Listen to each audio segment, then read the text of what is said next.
حضرت ابوبکر صدیق رضی اللہ تعالیٰ عنہ کا زمانہ ہے۔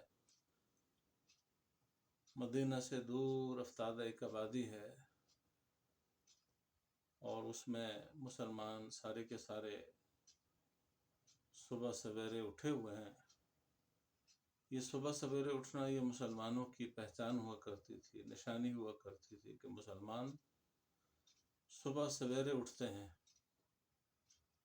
پتہ چلتا تھا، دور سے لوگ دیکھتے تھے یہ مسلمانوں کی آبادی ہے، مسلمان صبح سویرے اٹھے ہوئے ہیں، نماز کی چہل پہل ہے، کوئی وضو کے لیے جا رہا ہے، کوئی نماز کی تیاری کر رہا ہے۔ اسی بستی میں ایک بڑھیا اپنے گھر میں اٹھی نماز کی تیاری میں، تو جیسے ہی یہ پانی لینے کے لیے گئی ہے تو اس کی زبان سے نکلا ہے اِنَّا لِلَّهِ وَإِنَّا إِلَيْهِ رَاجِعُونَ۔ لگتا ہے کہ حضرت ابوبکر صدیق رضی اللہ تعالیٰ عنہ کا انتقال ہو گیا ہے۔ یہ سننا تھا کہ آس پاس کی جو پڑوس عورتیں تھیں وہ فوراً اس کے گھر پہ آ گئیں اور پوچھنے لگیں کہ یہ اتنی صبح سویرے تمہیں کس نے اطلاع دے دی، کون آیا تمہارے پاس؟ اب وہ بڑھیا گھبرا گئی، کہنے لگی بس یوں ہی بے ساختہ اچانک میرے منہ سے نکل گیا، مجھے پتہ ہی نہیں چلا، مجھے سمجھ ہی نہیں آئی۔ تو وہ جو آس پاس کی جو عورتیں تھیں وہ اس کو کوستی ہوئی چلی گئیں، کیونکہ اس زمانے میں گھر ایسے نہیں تھے جیسے آج کل کے گھر ہیں، چھوٹے چھوٹے گھر ہوا کرتے تھے، جھونپڑا نما، درمیان میں ٹاٹ کے پردے لگے ہوئے اور ٹہنیاں لگی ہوئی ہوتی تھیں۔ تو وہ عورتیں اس عورت کو کوستی ہوئی چلی گئیں کہ عجیب عورت ہو، صبح صبح اتنی بڑی خبر نشر کر دی، اور جب ہم پوچھنے کے لیے آئے تو کہنے لگی کہ مجھے پتہ ہی نہیں ہے، اچانک نکل گیا، زبان سے نکل گیا، بے ساختہ نکل گیا۔ تو وہ کچھ دیر کے بعد جب مرد حضرات جو صحابہ کرام تھے وہ جو اپنی اپنی مساجد کو گئے ہوئے تھے، جب واپس آئے تو واقعتاً اطلاع آ چکی تھی کہ ابوبکر صدیق رضی اللہ تعالیٰ عنہ کا انتقال ہو گیا ہے۔ تو وہ عورتیں دوبارہ اس بڑھیا کے گھر آئیں اور کہنے لگیں کہ عجیب عورت ہو، صبح صبح اتنی بڑی خبر تم نے نشر کر دی کہ ابوبکر صدیق رضی اللہ تعالیٰ عنہ کا انتقال ہو گیا، اور جب ہم تمہارے پاس آئیں پوچھنے کے لیے کہ بتاؤ کون آیا، کس نے اطلاع دی، تو تم نے بہانہ بنا دیا کہ میرے منہ سے اچانک میں نکل گیا، یوں ہی نکل گیا، بے ساختہ نکل گیا، مجھے پتہ ہی نہیں چلا۔ حالانکہ یہ خبر سچی ہے کہ واقعتاً ابوبکر رضی اللہ تعالیٰ عنہ کا انتقال ہو چکا ہے، چونکہ ابوبکر رضی اللہ تعالیٰ عنہ خلیفۃ المسلمین ہیں، امیر المومنین ہیں، اور ابوبکر رضی اللہ تعالیٰ عنہ سے سب کو محبت تھی۔ تو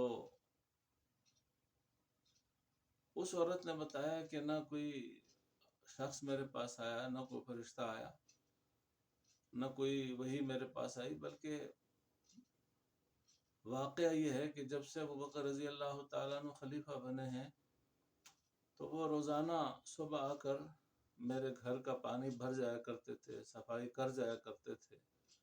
آج جب میں صبح اٹھی تو نہ میرے گھر کا پانی بھرا ہوا تھا اور نہ میری گھر کی صفائی ہوئی تھی، تو میں سمجھی کہ ابوبکر رضی اللہ تعالیٰ عنہ کا انتقال ہو گیا ہے۔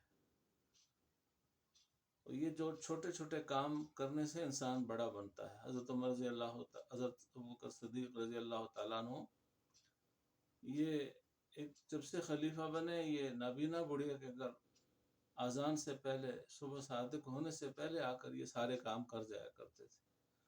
تو یہ صبح سویرے اٹھنا یہ مسلمانوں کی پہچان ہوا کرتی تھی، مسلمانوں کی نشانی ہوا کرتی تھی کہ مسلمان صبح سویرے اٹھتا ہے۔ یہ آج جو غیروں کی طرف سے یہ بات ہمارے ہاں چلی آئی کہ آج مسلمان رات بھر جاگتا ہے اور صبح کے قریب سو جاتا ہے، اور صبح جو انتہائی اللہ کے ہاں قیمتی وقت ہے، بڑا مبارک وقت ہے، جس میں صبح کے وقت رزق تقسیم ہوتا ہے، اور ایک فرشتہ ہے جس کے ذمہ یہ ہے کہ وہ صبح آ کر رزق تقسیم کرتا ہے. جو مسلمان صبح سویرے جاگ رہے ہوتے ہیں، عبادت میں، نماز میں، ذکر اذکار میں مشغول ہوتے ہیں، وہ فرشتہ ان کو رزق دے کر چلا جاتا ہے. اور جو لوگ سوئے ہوتے ہیں ان کا رزق واپس لے کر اللہ کی خدمت میں حاضر ہوتا ہے اور عرض کرتا ہے کہ اے باری تعالیٰ، میں تو فلاں فلاں شخص کے پاس گیا، وہ تو سوئے ہوئے تھے. اللہ جل شانہ ارشاد فرماتے ہیں لے ان کا رزق واپس لے آؤ. تو آج یہ جو ہمارے معاشرے میں رزق کی تنگی کا رونا ہے، آج بہت سارے لوگ اس بات کا شکوہ کرتے ہیں، گلہ کرتے ہیں کہ جناب آج ہم اتنا کماتے ہیں پھر بھی ہمارے ہاں پوری نہیں پڑتی. حالانکہ آج سے قبل بہت عرصہ پہلے ایک آدمی کمانے والا ہوتا تھا، سارے گھر والے یعنی کھانا کھاتے تھے، سارے گھر والوں کی ضرورتیں پوری ہوتی تھی. آج سارے گھر والے کھاتے ہیں پھر بھی یعنی ضرورتیں پوری نہیں ہوتی ہیں. آج سب کما رہے ہیں لیکن پھر بھی ضرورتیں پوری نہیں ہو رہی. ہر آدمی اپنی جگہ پریشان ہے.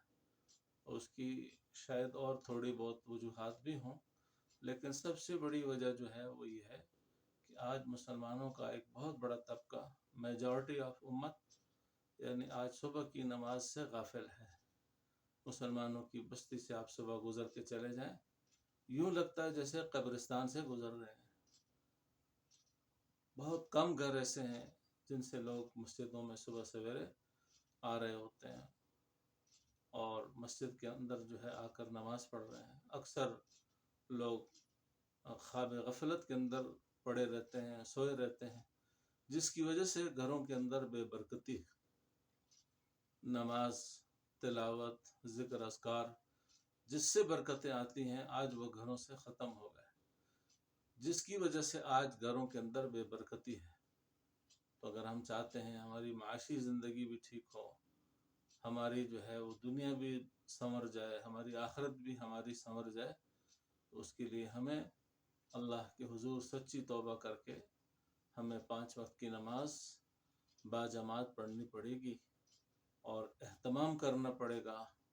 اپنے مردوں کو، اپنے نوجوانوں کو، اپنے بوڑھوں کو یہ بات سمجھانی ہوگی، ان کو اس بات پر لانا ہوگا کہ سارے کے سارے مسجدوں میں آ کر نماز ادا کرنے والے بنیں. اور جتنی بھی ہماری خواتین ہیں، مستورات ہیں، وہ اپنے گھروں میں اہتمام سے نماز پڑھنے والی بن جائیں، تاکہ ہمارے گھروں کے اندر خیر اور برکتیں ان کے اندر اضافہ ہو جائے.